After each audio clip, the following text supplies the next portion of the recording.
印太战略的真正的目的是企图搞印太版的北约，维护的是以美国为主导的霸权体系。To equate NATO to the Quad really doesn't make sense. A new arc of autocracy is instinctively aligning to challenge and reset the world order in their own image. 美英澳核潜艇合作构成严重核扩散风险。I can assure you, no U.S. president will send any single American soldier to fight for the independence of Taiwan. China Coast Guard, Indonesian Coast Guard calling. If you ask me, is our relationship normal today? My answer to you is no, it is not. And it cannot be normal if the situation in the border areas is abnormal. This is a new world disorder. Watch out. There is definitely a danger of war.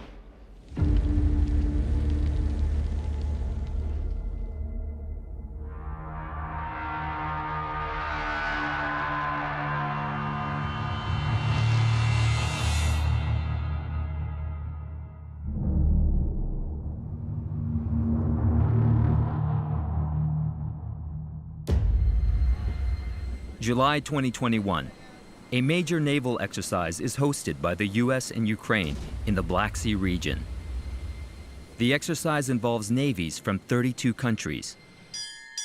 When a British destroyer enters what Russia considers its territorial waters, Russia is provoked and almost fires at the British battleship.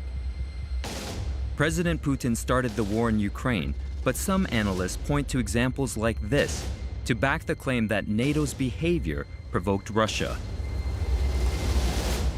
Certainly, NATO expansionism is not a valid reason for invading a country.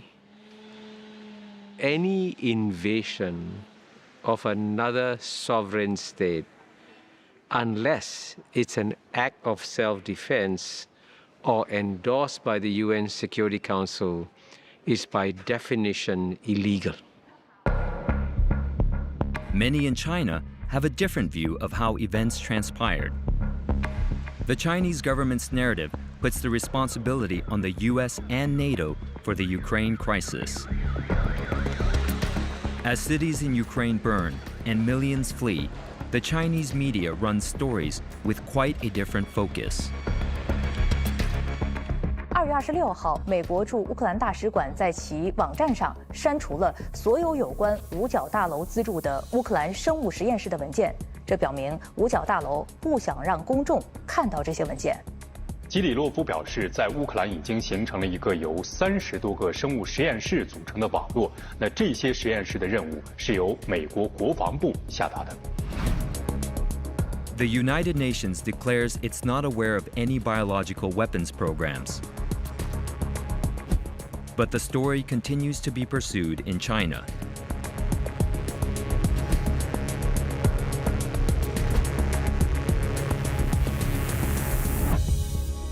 And the U.S. Embassy's Weibo social media site gets inundated with hate messages.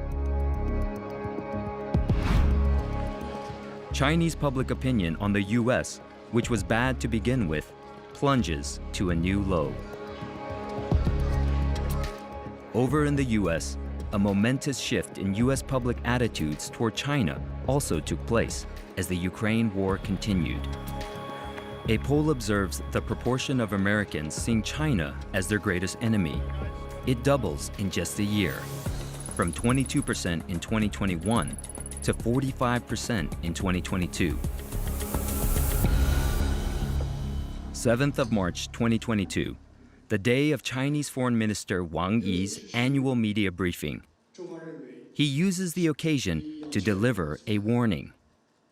印太战略的真正的目的是企图搞印太版的北约，维护的是以美国为主导的霸权体系，冲击的是以东盟为中心的区域合作架构，损害的是地区国家整体和长远利益。这股逆流同地区国家求和平、谋发展、促合作图共赢的共同愿景背道而驰，注定是没有前途的。That is some strong language by Foreign Minister Wang Yi. Your comments, please? Well, one thing we should be very clear about is that the biggest geopolitical contests of all time in human history has just broken out between the United States and China. Whenever major geopolitical contest breaks out, watch out. There is definitely a danger of war.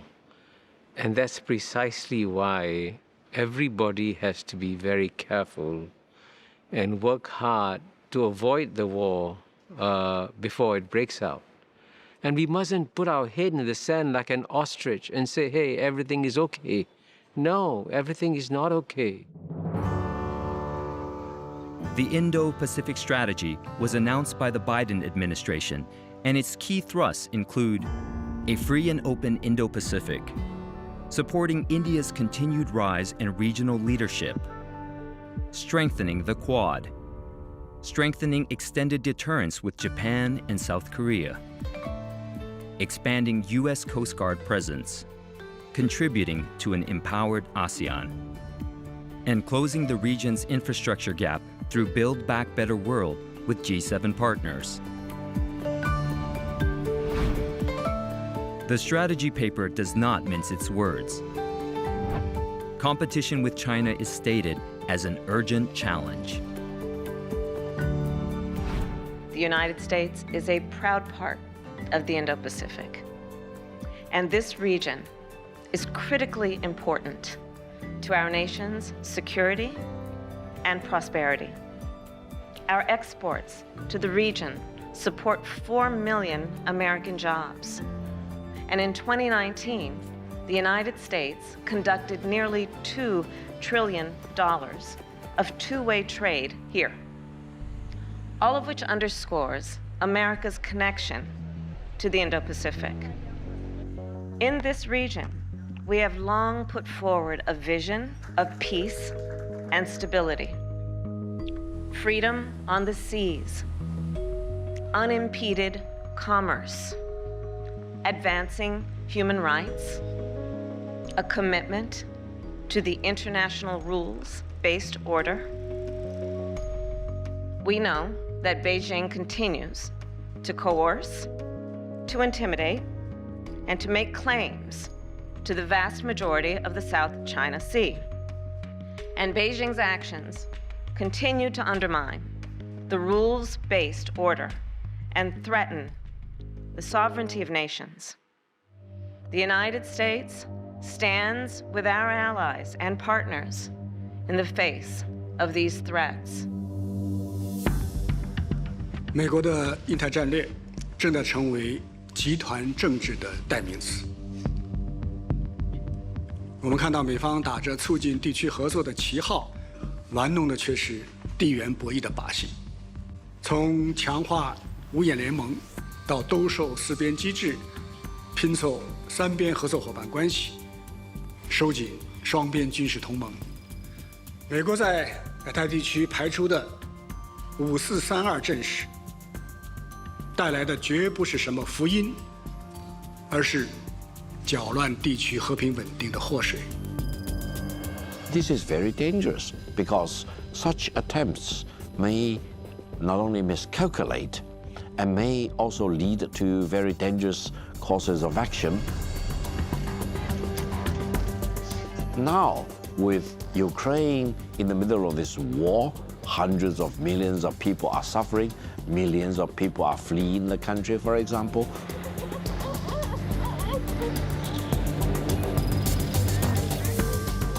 We need to realize the value of peace and stability. We do not want to be hijacked by any single big country in the world onto the bandwagon of war. The Indo-Pacific region is much more heterogeneous than NATO. They have the same political systems, they have similar economic standards, and they're well integrated into each other's economy. where Southeast Asia and Japan and Korea, we have a variety of government styles, we have a variety of commitments to democracy, a variety of development levels. To equate NATO to the Quad, it really doesn't make sense. When parties reference NATO, they're actually often referring to Article 5, which states that there is mutual defense in the event of an attack of any one state. The US knows that it would be a fool's errand to seek to bind countries in the region to a mutual defense treaty because, Southeast Asian countries in particular all have different interests and different positions vis-a-vis China as well as one another. I do not think that the US is trying to build NATO in Southeast Asia.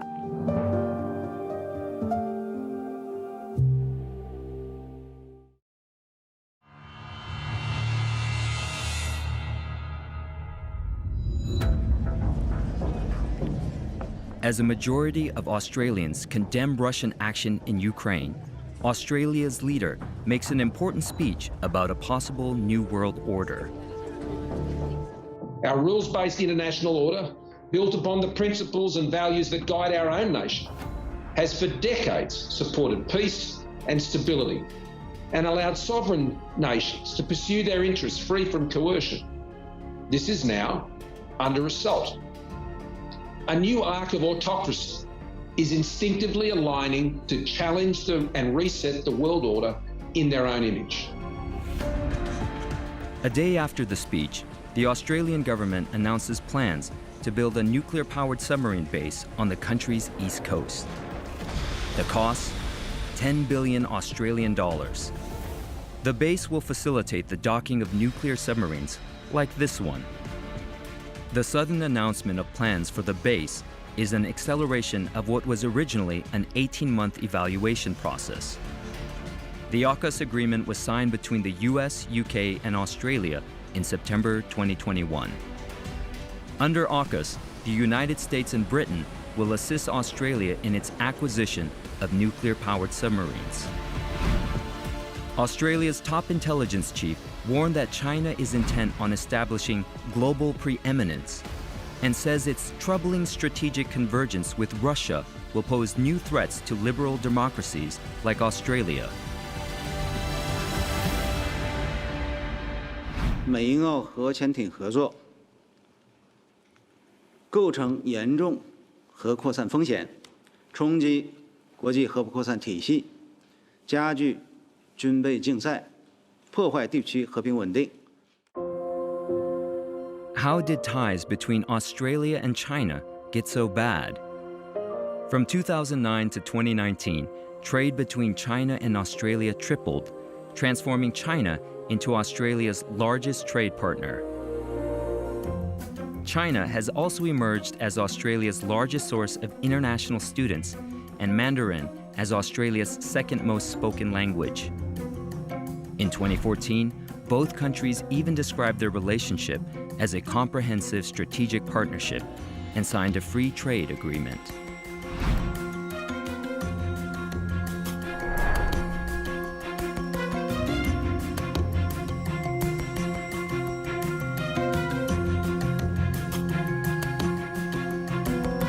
In 2017, 54% of Australians polled had trust in China to act responsibly in the world. So between 2009 and 2019, Australia's trade with China tripled. That was largely driven by this huge increase in demand for products, particularly commodities, that helped to fuel China's growth. Two-way trade between Australia and China was extraordinarily high. 40% of outbound trade from Australia went up north to Beijing. That's one of the highest levels of trade between advanced countries and even between any countries in the world. Then in 2017, trouble started. There was first a government study, and then it began to work out into the public that there was increasing Chinese state interference inside of Australia. There was a well-publicized story of an Australian politician, an Australian senator, taking money from a CCP-linked entity and then copying China's talking points in contravention to where his own party stood. 1.2 million Australians are Chinese or of Chinese ancestry. Now, what we saw was increasingly the Chinese government was reaching into various ethnic communities in a number of different ways. So first of all, working to control the Chinese language presses, making sure that individuals and companies had no funding for independent journalism if they said anything that was contrary to the line of the Chinese state media organs. Number two, we saw that increasingly within communication systems, WeChat and others, that various channels of conversation were shut down on, particularly around election time, when anyone said something that was in contravention to how China viewed the situation.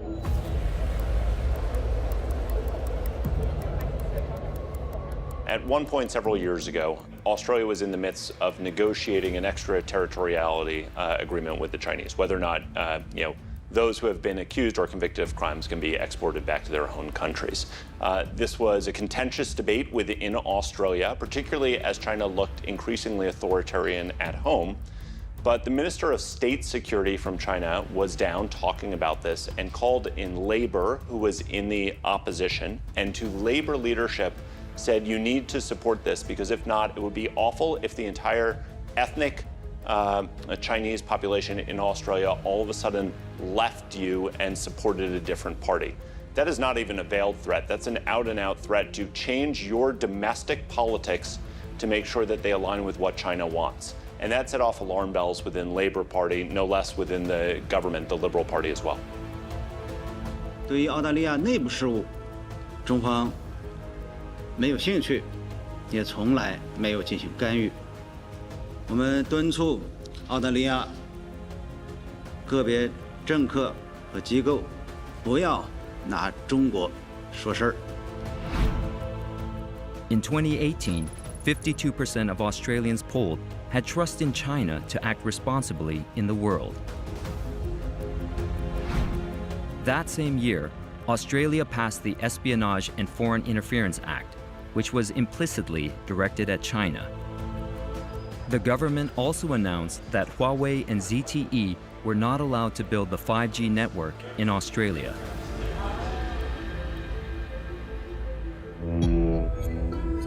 Then, in 2020, the pandemic gripped the world. When the Australian government suggested an independent investigation into where the virus started and how it spread, China was and remains outraged.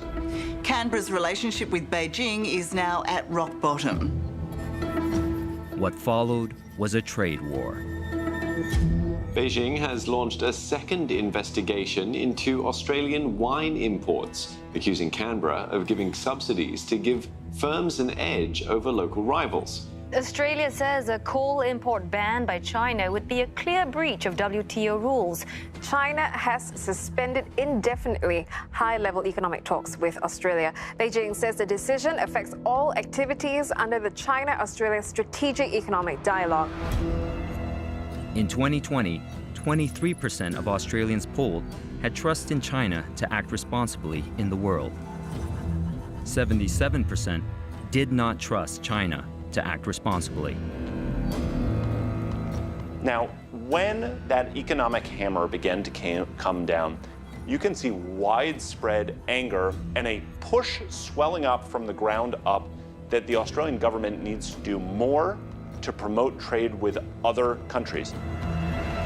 In 2021, 16% of Australians polled had trust in China to act responsibly in the world. 84% did not trust China to act responsibly. In September 2021, AUKUS was formed. Money for health and education! No war! This is what we're fighting for! No war! Our world is becoming more complex, especially here in our region, the Indo-Pacific. This affects us all. The future of the Indo-Pacific will impact all our futures. And so, friends, AUKUS is born, a new enhanced trilateral security partnership between Australia, the United Kingdom and the United States. AUKUS, a partnership where our technology, our scientists, our industry, our defence forces are all working together to deliver a safer and more secure region that ultimately benefits all. The first major initiative of AUKUS will be to deliver a nuclear-powered submarine fleet for Australia. The UK, Australia and the US will be joined even more closely together, reflecting the measure of trust between us, the depth of our friendship and the enduring strength of our shared values of freedom and democracy.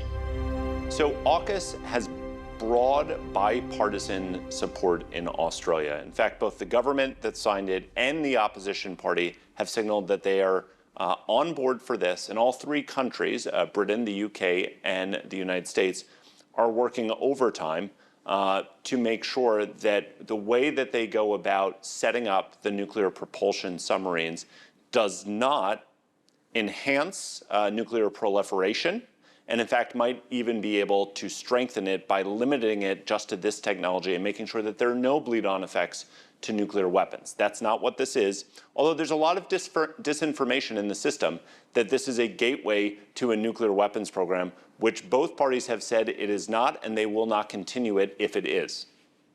$10 billion to spend on nuclear submarines is a lot of money. Do Australians really believe that China is going to sail all the way down under and launch an offensive? What's happened in the South China Sea has not stayed in the South China Sea. And as China has continued to build up their military forces, they've continued to push outward and further down and closer to Australia. So we've seen multiple attempts by the Chinese to do a similar spate of building that they conduct in the South China Sea in the South Pacific. We've seen discussions and talks about whether or not there would be a dual-use military commercial base in Papua New Guinea, in Vanuatu, and even just this past month in the Solomon Islands. All of these are much closer to Australia. The AUKUS treaty is a very dangerous thing because Australia for all these decades has claimed itself to be a very proud member of the Non-Nuclear Proliferation Treaty and a proud member of the South Pacific Nuclear-Free Zone. And as a result, they benefited hugely from this. And I think now, at urging of the United States and United Kingdom, the Australian government wants to deprive the Australian people their rare privilege of living in this bubble of nuclear-free South Pacific or protection of the nuclear-free non-proliferation treaty. This is dangerous for the Australian people as well as for countries and peoples in our part of the world. Submarines are stealthy, but trade agreements are stealthier. So it's much better to protect security in this region by countries developing patterns of cooperation and interdependence, as we are going to do with the world's largest free trade agreement, the Regional Comprehensive Economic Partnership that was launched in January 2022 with, by the way, Australia, Japan, South Korea, China, also as members of this trade agreement.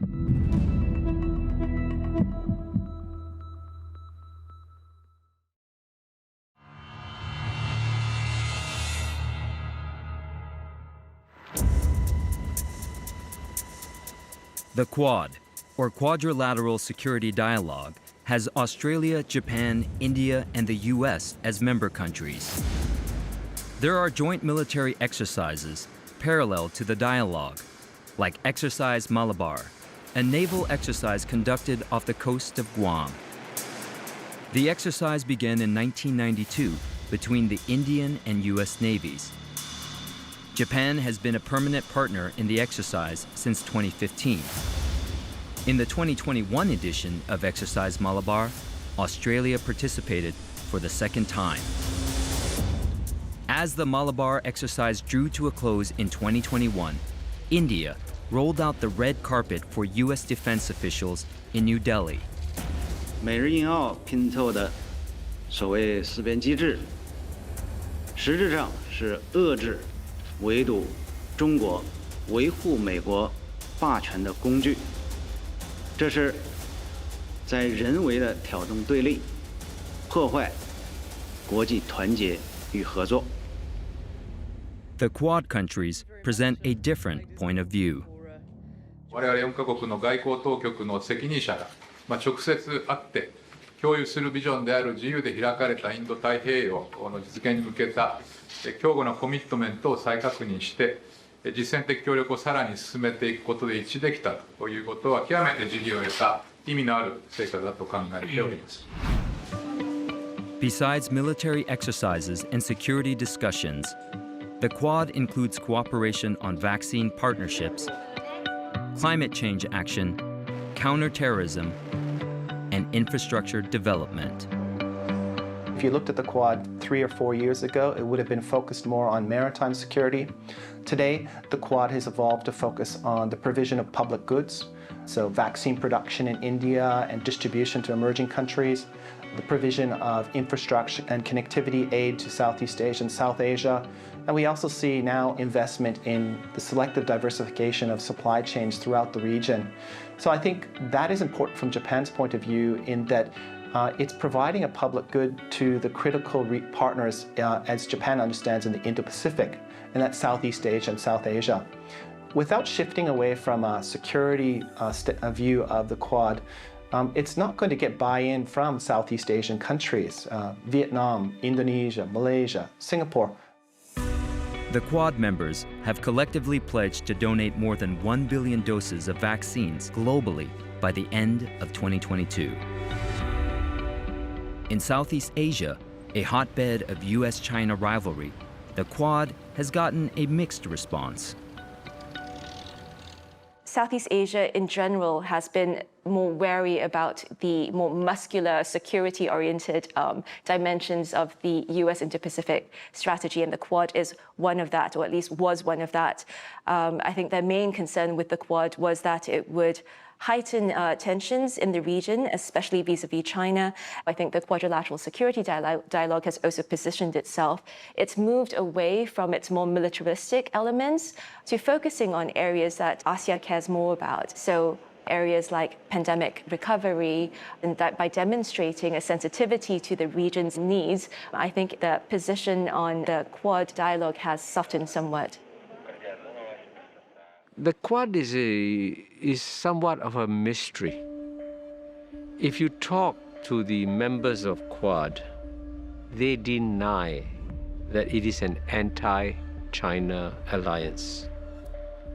But everybody in the world perceives the Quad to be an anti-China alliance. And it creates this rather strange situation where the four countries deny that it is aimed against China, but the perception is that it is against China, which is why, if you notice, not many other East Asian countries have volunteered to join it. And so it's therefore important for the members of the Quad to actually explain what exactly is the end game of the Quad.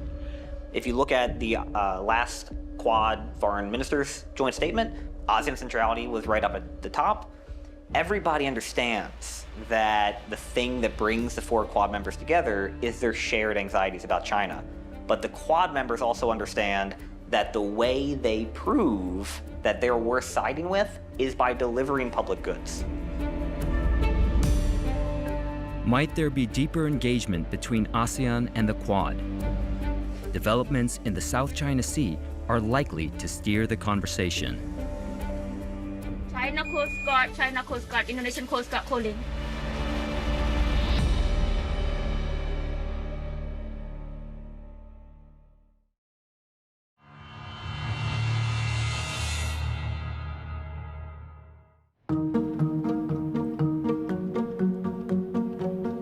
One hour away from Singapore, work has commenced on a US-funded Indonesian maritime training center. The training center will be owned and operated by Indonesia's maritime security agency, Bakamla. Bakamla is a coordinating board for maritime security. It's an inter-agency department responsible to safeguarding the maritime security in Indonesia, and it involves Navy, the Ministry of Fisheries, as well as other ministries, relevant ministries. It is led by a Navy admiral. Indonesian Navy plays a big role in the day-to-day work at Bakamla. Batam, the location is very strategic. It is close to the Strait of Malacca as well as the South China Sea. Indonesia needs to upgrade its Navy and also its maritime capacity. Having defense cooperation is one of the best ways for that purpose. And we are aware that the US has a lot at stake in defending the freedom of navigation in the Strait of Malacca and the South China Sea. According to the U.S. Department of State, Indonesia received nearly $39 million in the year 2020 from the U.S. Part of the funds are targeted for spending on military education, military financing, and security assistance. The Bakamla project is of significance because Bakamla is the agency tasked with overseeing Indonesia's territorial waters and its exclusive economic zone. Bakamla has intensified sea patrols in recent years after Chinese fishing boats, escorted by the Chinese Coast Guard, sailed into what Indonesia regards as its territory. Beijing, of course, has a different view on who owns these seas. China Coast Guard, Indonesian Coast Guard calling. Maju pulang ini ya. This is China Coast Guard answer. Yes, sir. Please move away and go back to your territory, sir. No. We are carrying out patrol in the sea area under the jurisdiction of the People's Republic of China. China has an indisputable sovereignty over the island in South China Sea. I order you, sir, to leave this territory. I order you to leave this territory. Take your fishing boat or leave them away. This event occurred at the Natuna Islands in the South China Sea. China claims most of the South China Sea as its traditional fishing grounds. Around October 2021, China sent a diplomatic correspondence to Indonesia, demanded Indonesia to halt the drilling activities in the Natuna waters. It's oil drilling. It's for Indonesia part. So we have drilling activities within the Natuna waters, within our maritime rights. They said it is within their so-called historic rights.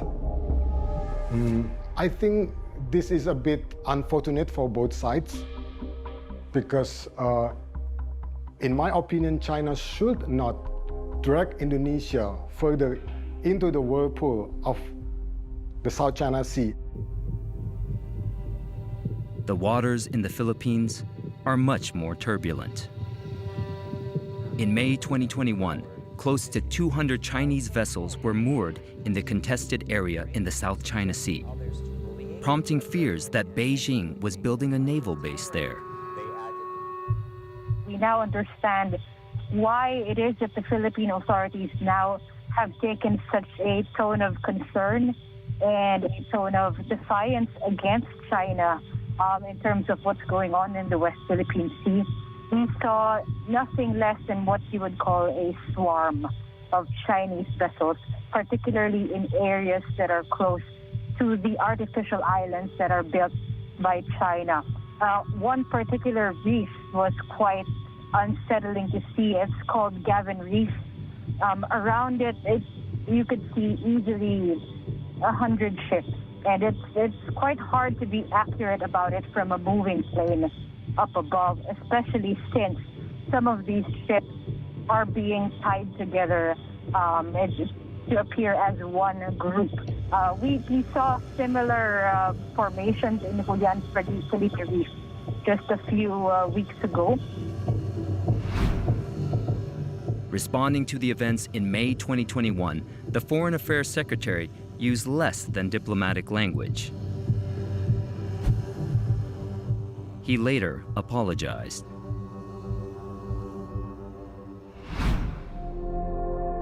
More recently, in March 2022, a Chinese Coast Guard vessel sailed dangerously close to another vessel from the Philippine Coast Guard.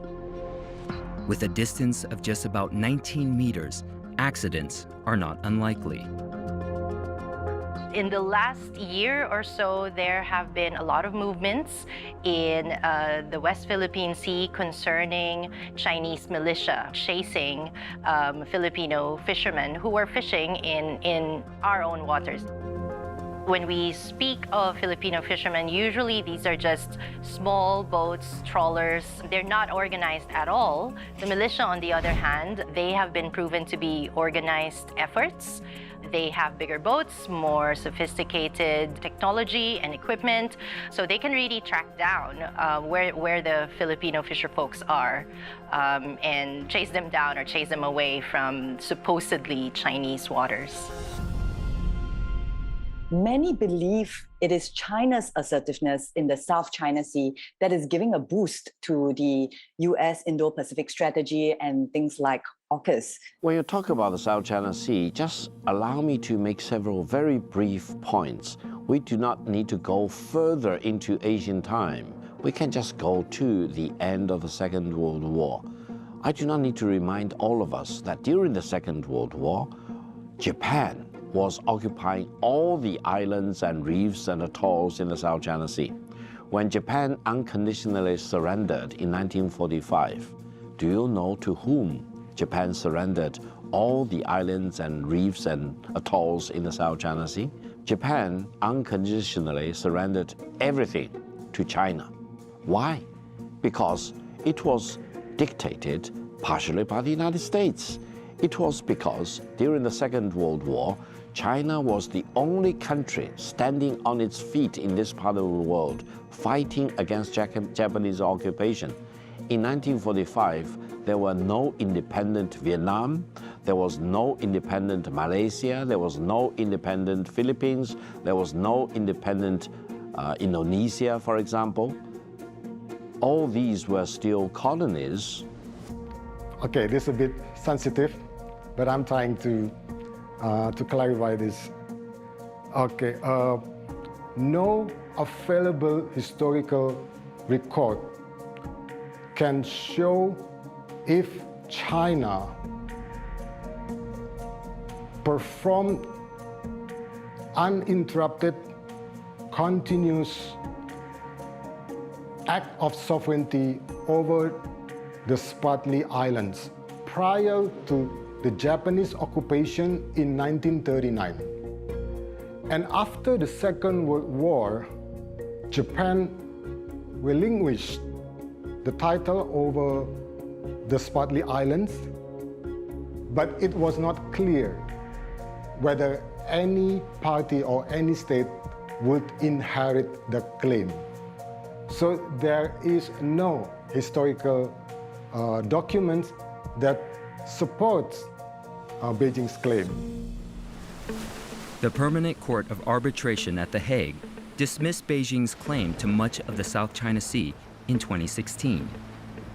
仲裁庭违背国家统一原则，越权审理，枉法裁判，中国不接受，不承认。 As Filipinos go to the polls, the issue has been a subject of debate. If you look at existing public opinion surveys, a lot of Filipinos would like a government that would be more assertive, that would use the arbitral ruling, that would exhaust all means, and that would not adopt a defeatist attitude towards the issue simply because we're up against a major power. And in this campaign, I think a lot of the presidential candidates are tapping into that by saying that I will be stronger than the current president, the current administration. I would be more assertive. In 2020, my colleagues and I conducted a study on perceptions of the Filipino strategic community regarding which country would be our preferred partner. Our majority of them actually said that they prefer to be partners with Japan, the United States, and Australia. So these are our traditional partners. China is way down in the list of preferred partners.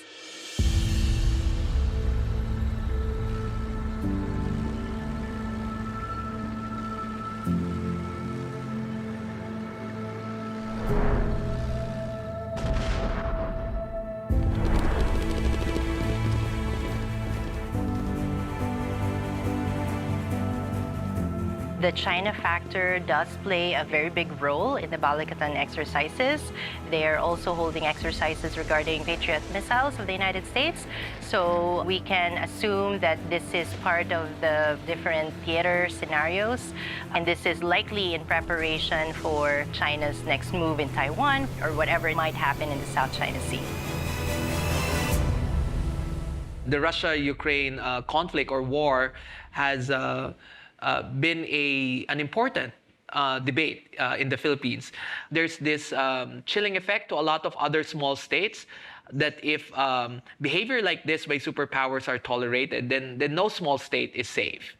A lot of people are saying that now there's an opportunity for other hegemonic powers to also flex their muscle and impose their view of regional orders here in Asia, particularly China, and given its assertiveness in the South China Sea, for example. If, for example, after the May 2022 elections, existing military arrangements with the United States would be reinvigorated, that means that U.S. presence would be what we will see in the coming years. Because prior to the end of the Cold War, the largest military installations outside U.S. territory is in the Philippines. The Subic Naval Base and the Clark Airfield were critical in the projection of U.S. military power in its wars in Korea, in Vietnam, and in other places in the Asia Pacific. In case of a flashpoint happening in the Taiwan Strait, then the Philippines can be requested for these logistical hubs to be used. But I think it really depends whether the new administration after the May 2022 elections will be a bit more open or flexible to this. The United States made a major mistake in underestimating Duterte's chances and not developing a relationship with him before he took office. So then Washington was blindsided by this new president's anti-Americanism, when anybody could have told him that Duterte had been anti-American since his college days. I think now you're going to see the U.S. much more aware of the fact that the alliance is strategically too important to play games with like this. The U.S. must engage with whoever wins. And look, Americans don't get to vote. It doesn't matter if the U.S. government likes a certain Philippine president. It doesn't matter if that would have been their preference. The U.S. government's job is to uphold the alliance commitment to the Philippine people, whoever their president is. The Philippines and the U.S. are now beginning to have the kind of conversations that the U.S. has had with Japan and Korea and Australia and NATO for 3 decades. And part of that conversation is obviously what are the Philippines' responsibilities, including if there were a contingency on Taiwan that involved danger to American service members. 普遍安全才是真正的安全。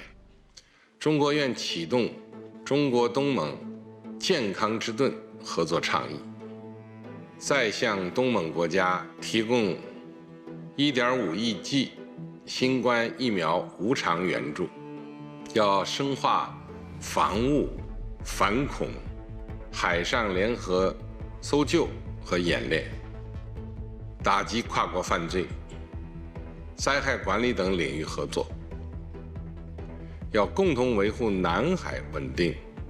把南海建成和平之海、友谊之海、合作之海。I think Southeast Asian countries need to stop thinking or stop framing their choice so much as a choice between the United States and China. Rather, they need to think about the choice that lays before them as one that supports rules-based international order and the rule of law, or a world where might becomes right. And to me, the choice is very clear in that situation. I choose the former. I would not like to see the world, and particularly not the region, descending into a situation where might is right. And we've seen what happens in a scenario such as that in the case of Russia's invasion of Ukraine. There's a new giant in our neighborhood, but that doesn't mean we kowtow. But we must speak to them clearly and firmly, but not provocatively. And that can be done. I was a diplomat for 33 years. They say that a definition of a diplomat is someone who can tell you to go to hell in such a way that he feels he's going to enjoy the journey to hell. Now, this is the art we have to learn to do. We have to tell China to go to hell on some issues, like the South China Sea. But we do it in such a way that the Chinese are going to enjoy the journey. So that's what diplomacy is about.